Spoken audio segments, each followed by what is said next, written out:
Welcome to Rough Realities and Revelations. Welcome. How are you? Yeah, I'm all right. How are you? I'm alright. Well, actually, no. Don't tell me, because I'm not okay because I just saw one magpie just on its own. Did you acknowledge it though? Well, I was like, oh, look, one magpie. Because if you do it, like I do it like a little magpie salute. Right. So if you do see a loner and you give them the wee salute and you're like, hiya, it kind of like, what's the word? Cancels out all the bad juju. Yeah. There's only one on their own. Yeah. I mean, I don't normally believe in that kind of stuff, but I do think you it's always like.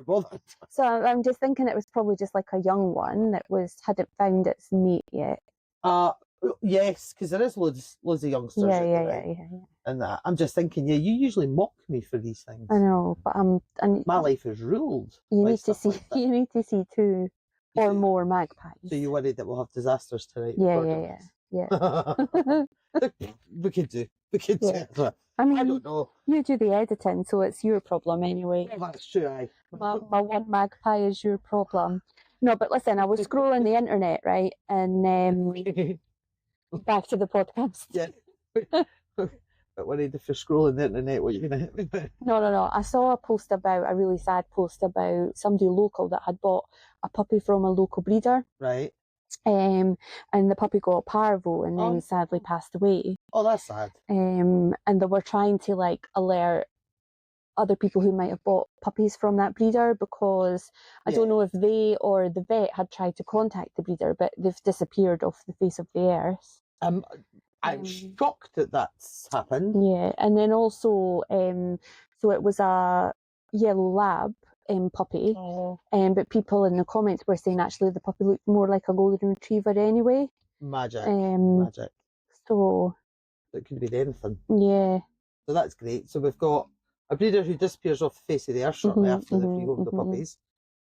The main worrying thing is this puppy has had parvo and it's passed away, and it's a horrible way to go. Yeah. But two, that is devastating for new families. Absolutely. Which is going to mean that other puppies have it. There's no way that was just in isolation. Yeah. That is not the case. Totally, and it reminds me, I don't know if you remember, maybe like, I don't know, 6 or 7 years ago, or maybe longer, there was a woman up at Mabbit who was selling puppies. Yeah, that was a bit of a scandal, and she was quite brazen. So it was a similar kind of thing. One of the puppies had taken unwell. Yep. And she basically washed her hands of it, was not taking calls from the owner and stuff. So the owner had put an appeal out to other people who might have bought puppies from this person. I can't remember, it must have been some genetic thing. Aye. But it turned out that she'd been buying the puppies from a puppy farm in Ireland. Aye, that was it. So it was before Brexit, obviously, when it was easier to bring puppies over. Yeah. She'd been buying them for like €40. Magic. And she wasn't selling them for that, though, eh? No. No. So... I remember that, actually, because I think in the end some people had spoken to her, and weirdly she just is actually quite open about that. Yeah. She says, no, I never bred these, I bought them in. Yeah. Like as if somehow her not telling people that made it the people's fault. Yeah. Because they genuinely thought... Because she'd have maybe like 2 litters a month or something, and like different breeds of dog. Oh, God almighty. This is frustrating because what I'm thinking is from the buyer's perspective. Yeah. There is no need to get yourself in these situations. Yeah. We've got the internet. I know. But I think part of the problem is that we've got the internet. Double-edged swords in it. You can just go online and get a puppy. Like we could go online and get a puppy now. We could. Yeah, we could. Yeah. So I was looking. We actually could. Yeah, we actually could. So that's like fucking dangerous because I've already got 7 dogs. I mean, I clearly don't know how to say no. So it's like 6:10. So by 7:30, we could have and this is just like round here where we could drive to like quickly. We could have a French Bulldog puppy. Okay. A Dachshund puppy. Right. A French Bulldog cross Shih Tzu puppy. Shih Tzu. How do you say it? There's gotta be a bullshit. A bullshit puppy. Actually, this reminds me of... That'd be the one I'd go for. I'm going to go for a bullshit puppy. This reminds me of my favourite joke. Oh, God. Okay. Right, I'm ready. What do you call a zoo that only has one dog? I don't know, Deb. A Shih Tzu. Yeah, we're going for the bullshit puppy. We're going for the bullshit puppy. There's genuine British Bulldog puppies ready now. A reduced French Bulldog. Aww. Do you want to buy them? Yellow Labrador. A pug. We could have a pug. All right, so, okay. Yeah. I feel we could look at this a lot tonight. But we could just go Worryingly, this is going to catch my attention and it's going to make me think. But so you're going to go and get a puppy? I'll get a bullshit puppy. Get a bullshit puppy. Why no? But I'm sort of thinking, because you're right, this is the problem with the internet. Yeah. I was sort of personally thinking there is lots and lots of information out there how to choose and recognise a breeder who's doing a good job. Yep. But you can just go and get one now, though. Exactly. So for impatient people like me, that's a dream. Yeah. Do you know what I mean? I once saw they were Malamute cross Basset puppies. And just out of sheer, I wonder how that would turn out. I think I would have bought one. I honestly think I would have bought one at that point. Yeah. But I think if we're looking at, red flags, the main red flag is if there's puppies available now and they've not got like a waiting list of homes for them. That's a red flag. So far, because we've named in the couple of stories you've just said, we've kind of put some red flags in there, haven't we? Yeah. So we've got things like the ease of purchasing the puppy and being able to get them. The fact that there is no waiting list, and that, I mean, I'm all for sometimes just situations happen. You could have had a waiting list and just been dead unlucky, and everybody's pulled out that particular puppy, and actually you've exhausted your waiting list and you do have a puppy available. That does happen. Totally. I mean, we know somebody. No, I'm not going to tell that story. Okay, that's fine. No names. Don't come after us. We didn't mention you. That's fine. But yeah, you're right. Quick availability. Red flags for me would also be multiple breeds available. That to me would be things that would. Now I think there's a difference between somebody breeding two breeds, because usually people fall in love with two breeds. They're normally quite different as well, which is always like, collie people seem to quite like terriers. Yeah, or often like your gun dog people will do maybe cockers and labs. Yeah, stuff like that. So that wouldn't be a red flag for, and I'm not talking about if it's... Yeah, but multiple ads, because most of these sites you can search, people's advertising history. Right, okay, yep. So you can see, this month they've got, whatever, cockapoos. Last month they had cavapoos. The month before right, you can see what they've been selling. What they've been selling. Right, okay. Luckily I don't go on these sites, you see. This is, I think I've imposed a wee ban on myself on this. I didn't know that's how they worked. But yeah, so people who either, if you are like just searching breeders, if they have multiple breeds available, but worryingly at the same time, there's a big difference. So like those breeders we're just talking about who might have labs and cockers, they might not have them exactly the same time. Sometimes they might, because in all fairness, the girls will come in season all at the same time. So sometimes it just happens and whatever. But we're talking about somebody who'd have multiple litters on the go of multiple different breeds. They've been placing multiple ads over time, and not in a, because ideally the girls should be bred once a year. You've got to let their bodies recuperate and everything like that. So you shouldn't find huge amounts of adverts from these people, in theory, if they're legit breeders that are thinking of the welfare of the dog.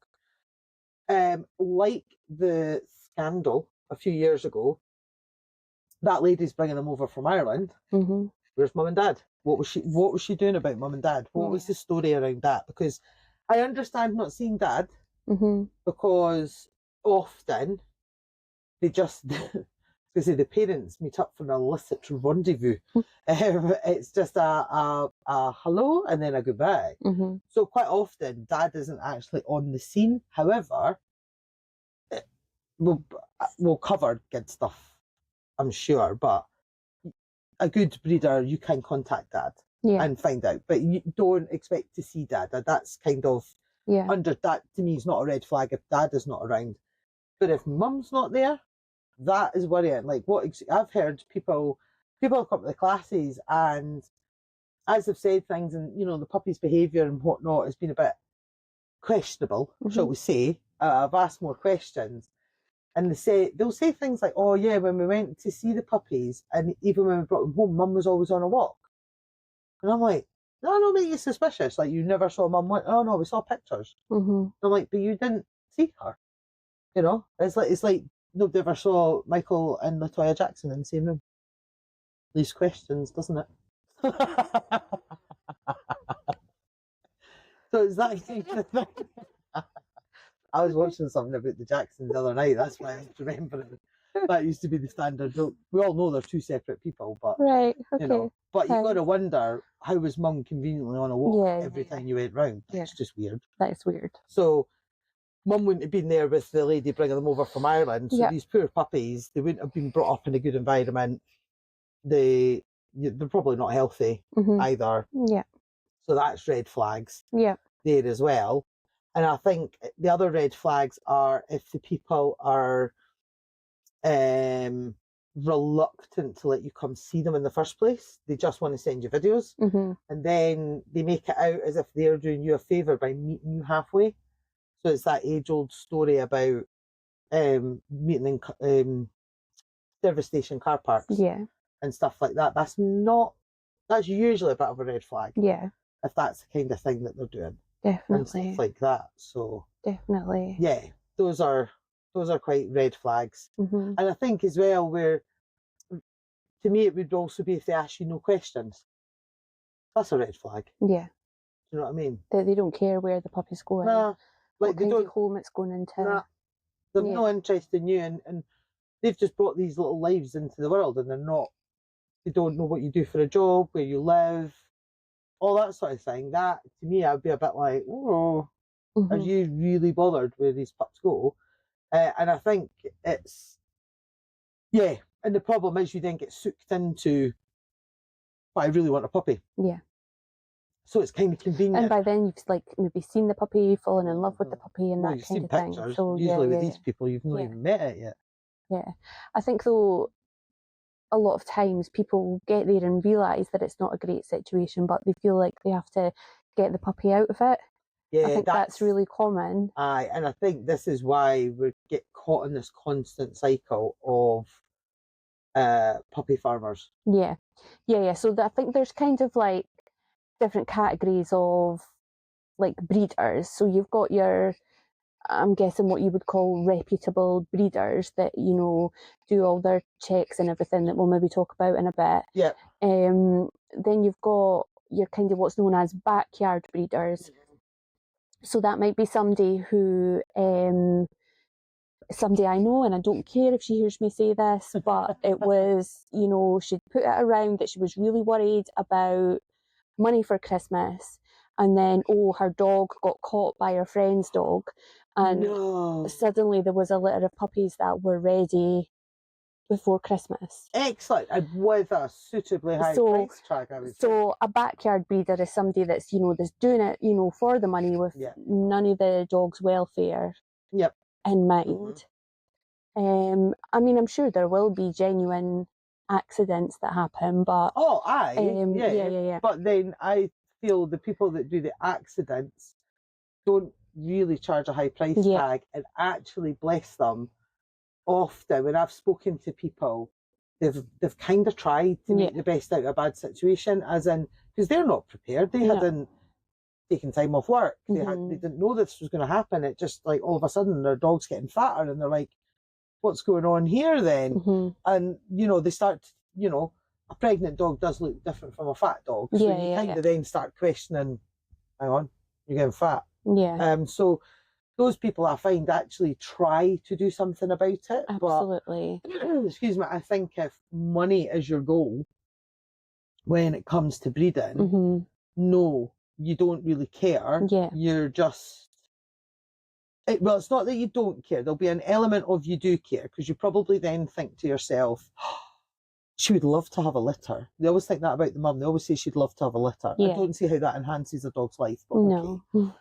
And then there'll be the element of, oh, we could keep one because then it's from our dog, and you know, we carry on the line and blah blah blah.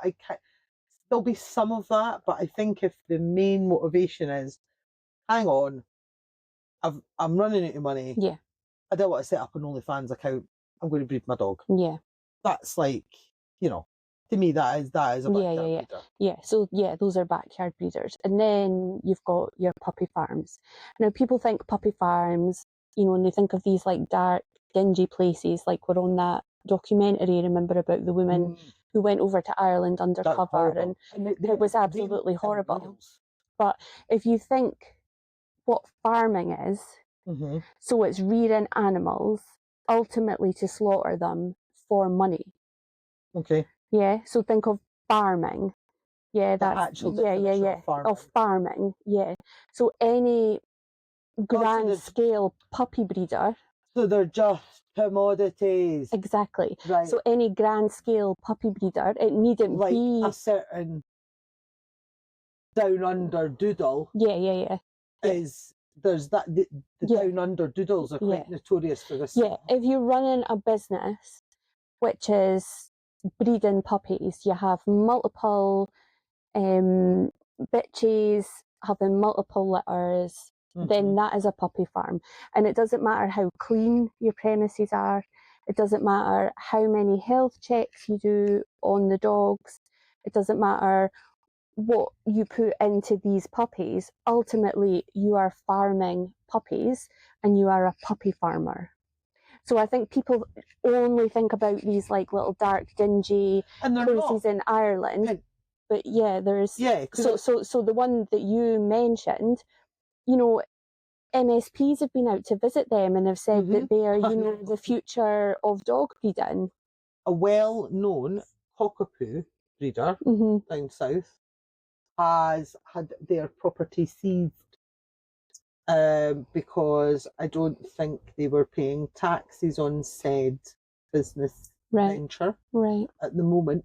So it's big bucks. It's big bucks, and you're completely right. I think when people speak about puppy farming, they instantly think of dark, dingy, out in barns, blah blah blah. And they think that these places are not puppy farms, but they are. Those female dogs are being farmed. Yeah, that is what they're doing. Yeah, and it doesn't mean you're saying this sounds terrible, but these people have relationships with vets, and this is who does paperwork. So, or you know, it could be our tests genuinely getting done on every single girl dog that they have. If they, because I think as well, the whole puppy farming thing has got more sophisticated in that, because information is getting out there about the dark, dingy, old school ones. They're like, oh, we better up our game so we don't look like puppy farmers. So back to the girl that was bringing them over from Ireland, she was in a nice house, in a nice housing residential area. You have gone there thinking, oh, my puppy was the last to be picked up. Yeah. That's why there's only one puppy and mum's out for its walk. This all totally makes sense. Yeah.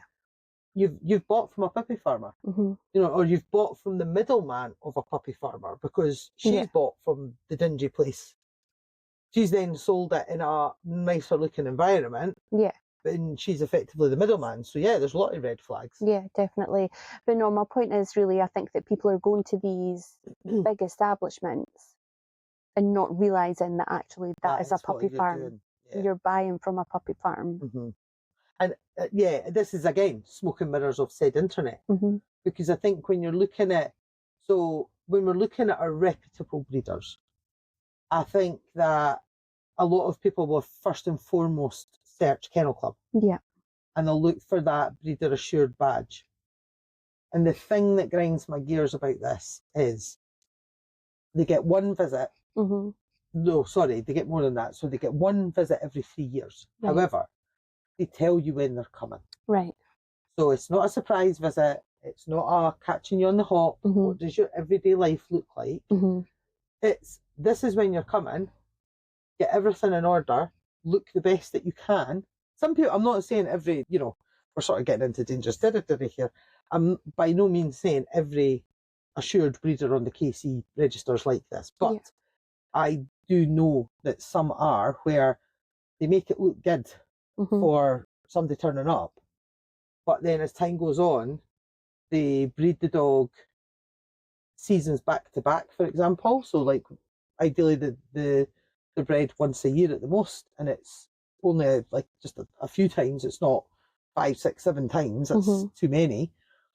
But these breeders would do back to back breedings, so she's never had time to build her body back up again. Yeah.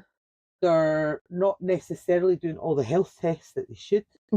But who's checking on them in that 3-year period? Yeah. Nobody, but they've got the badge. So when you're looking, you think, oh, look, they're a breeder assured one on the KC list. And that's your smoke and mirrors problem. So so from there, what I would say is don't necessarily think because a breeder is KC reg, they must be amazing. Yeah. Because I know loads of puppies that have come from what might be construed as a backyard breeder, as in somebody who's just thought, I've got this dog, I'd love to have a litter from them, we want to keep one, and actually they go above and beyond, and they do all the health tests and everything's fabulous, and it's actually, that's a better home than the KC breeder who breeds back to back and skips things, and they have forked out for the health tests and stuff like that. So I think people should be open-minded, because I think the things that you really want to look for in a good breeder. Yeah.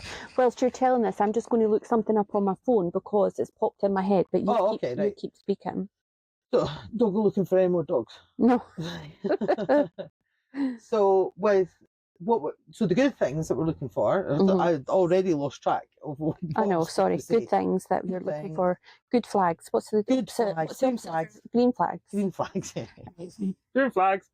So this is on the basis, though, I will say, this is on the basis that the person that is doing the looking has researched the breed and has decided what is a good breed for them and their lifestyle. These people have also researched what are the relevant health tests for that breed, because every breed has multiple, like, for example, collies actually have a gazillion health tests because there's quite a lot of issues with collies.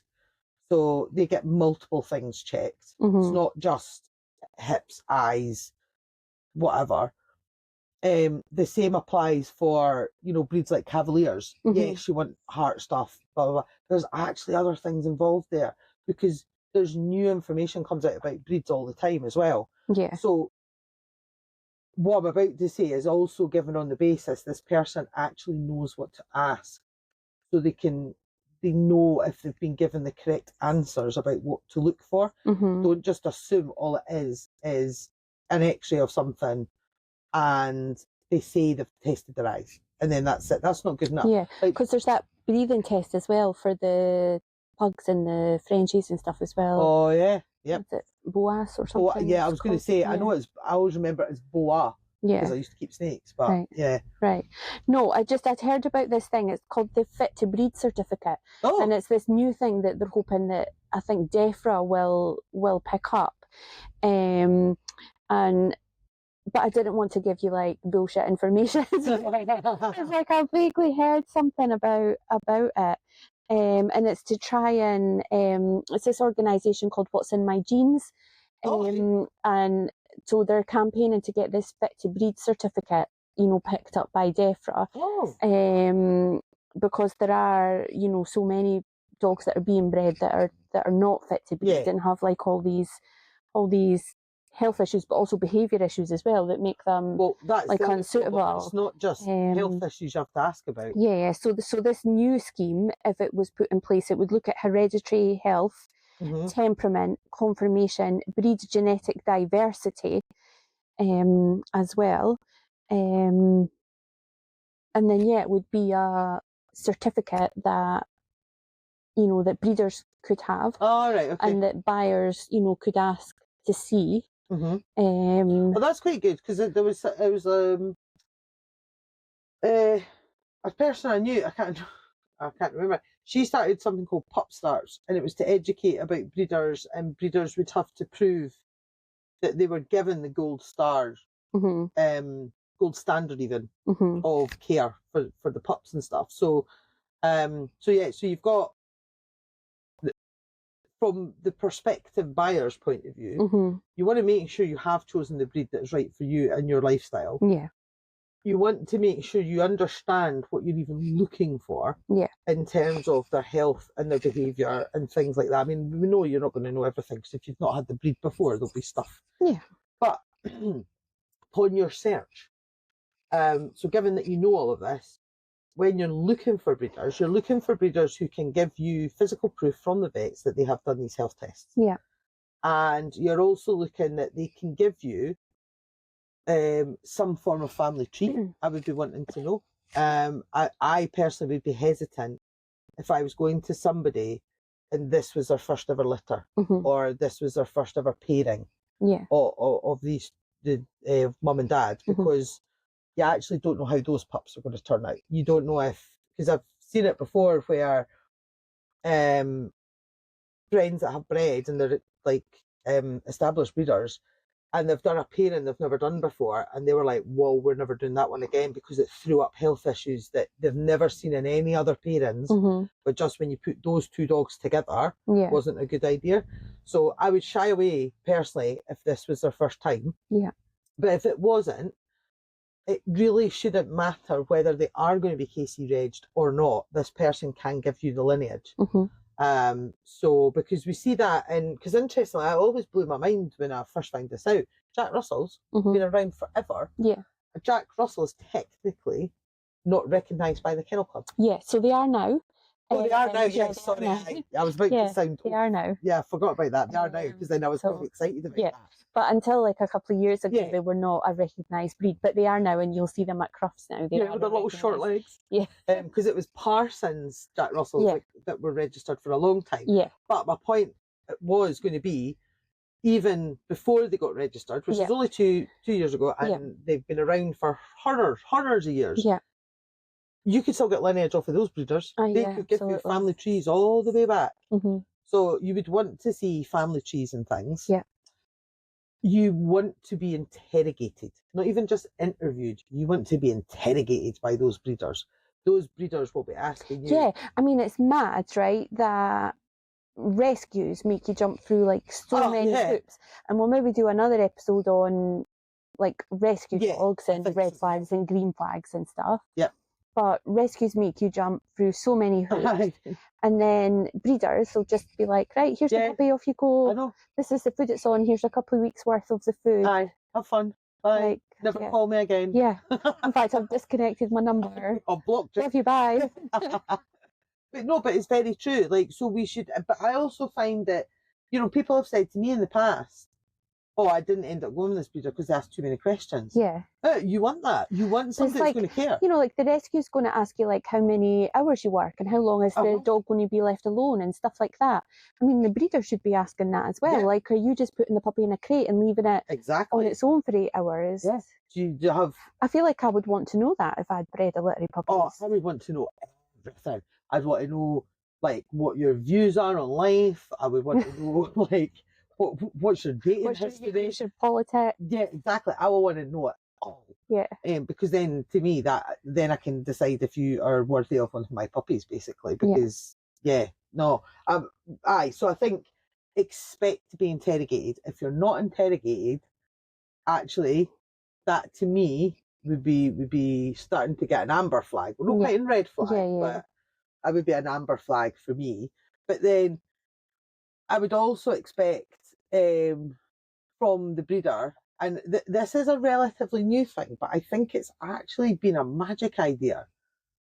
The breeder chooses the puppy for you. Because, and the reason I'm saying this is a fabulous idea, because I know some people are like, "Oh, but I want to choose the puppy. I want to be connected to the puppy. I want that, romanticized vision of I come and my puppy comes running to me." Lovely. But actually, do you know what? That breeder is with your puppy 24/7. Will know all its quirks, all its little personality bits, and Yeah, but also that puppy that comes over to you, that's like the most gobby, obnoxious, sassy puppy And of it's the not- litter. Well, this is it. And I think It's that like shove the other puppies out. Like, No manners. it's me. No manners. But the breeder, because they'll have interrogated you, Mm-hmm. because usually, funnily enough, the breeder choosing often goes hand in hand with the breeders that interrogate you. Yeah. So they know everything about your lifestyle. Yeah. And they are going to know what you're looking for, because they'll have asked you that. They're not just, you know, it is a conversation. I mean, I'm saying it's an interrogation, but they're wanting to find out what you're looking for. Yeah. You know, would you be better with a middle of the road puppy that could take or leave things?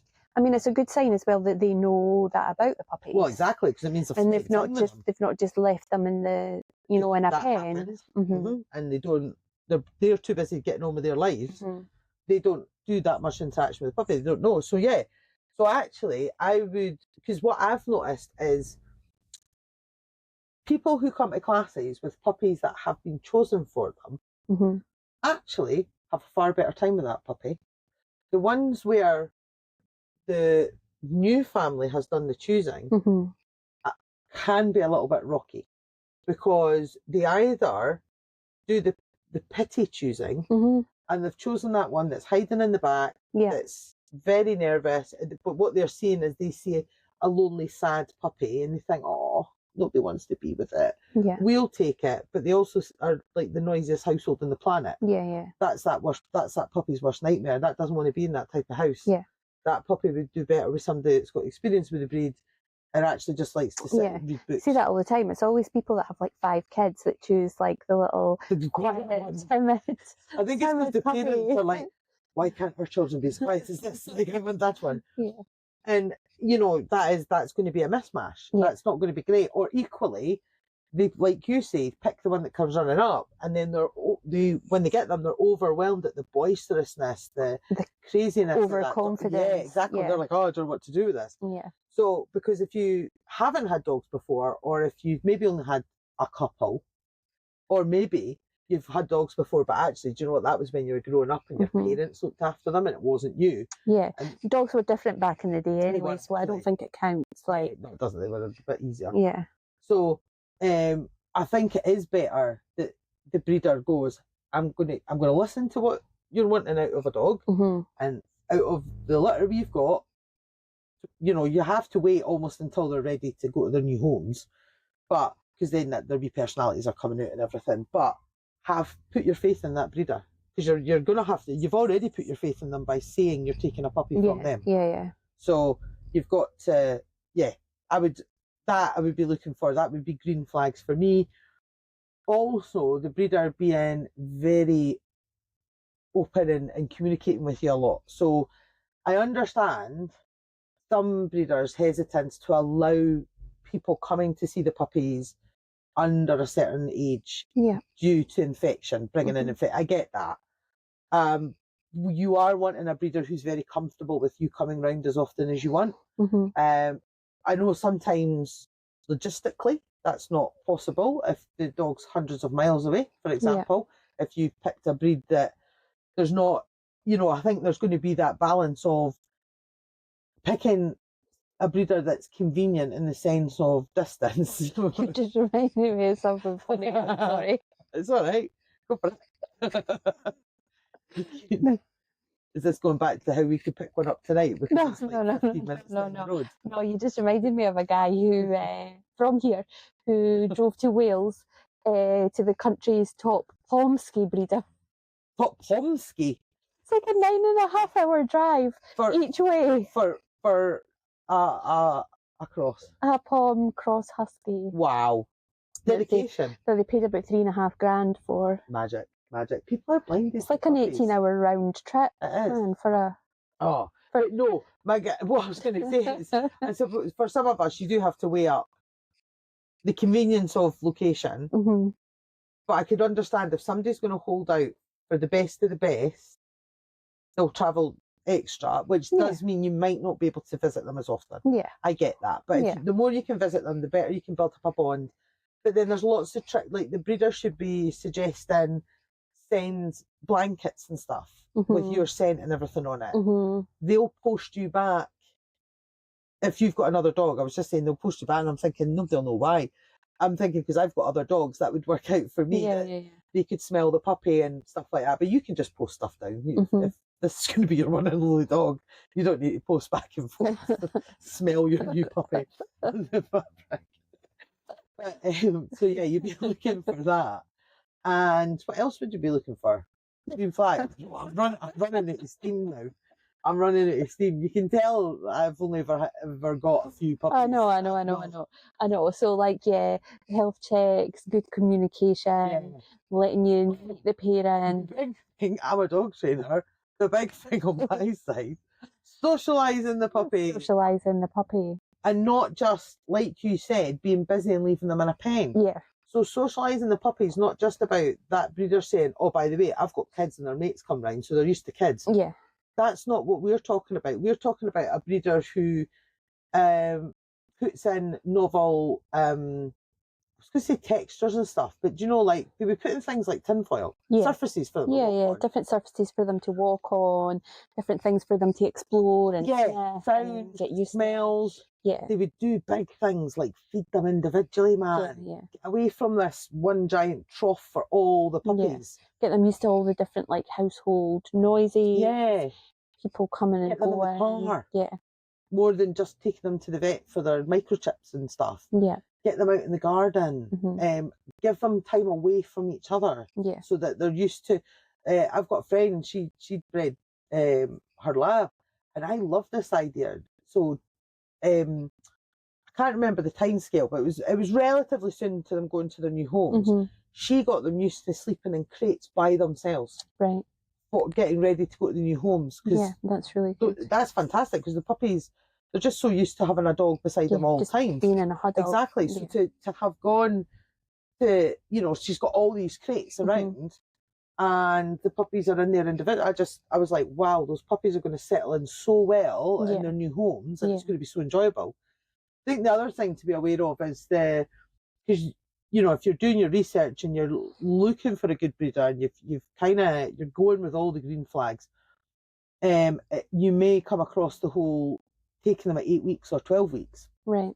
And I think that does depend on the type of breeder and the type of dog, I think, the breed of dog. Yeah. So 8 weeks is traditionally when we rehome them and when they're ready. Legally, can be no younger than 8 weeks. But ironically, it's in the middle of a fear period. So the pups are actually at their most, not nervous isn't the right word, but they can get knocked by too many changes and they can be a little bit more fearful. And it's kind of a bad stage to be going, oh, by the way, I'm going to take you away from everything you've known your whole entire life and you're going to go somewhere new. So some people feel 12 weeks is better because that puppy is kind of out of that little stage of development. Yeah, what's that 8 weeks based on? Like, where does that come from? Actually, do you know what? I don't know. And I wonder, and we should find out and then talk about it in another episode, just so, because other people might be wondering. I wonder if it's back to linking them with wild dogs again. Because I think, I mean, I could be talking complete shite here, but I think wild dogs that are born like in dens, like wolves and stuff, I think they bring them out of the den at about like 7 weeks.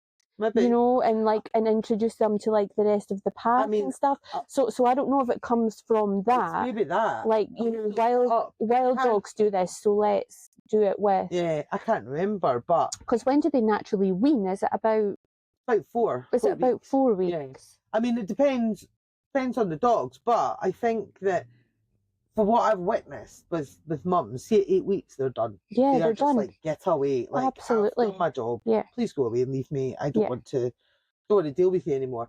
So, but 12 weeks is when the pup's far more confident and actually moving house at that point isn't as scary. However, because all the critical socialising is like 3 to 5 weeks old, you're kind of like up to 8 weeks, but your 3 to 5 weeks is massive, and of course that's exactly when they're with the breeder. Yeah.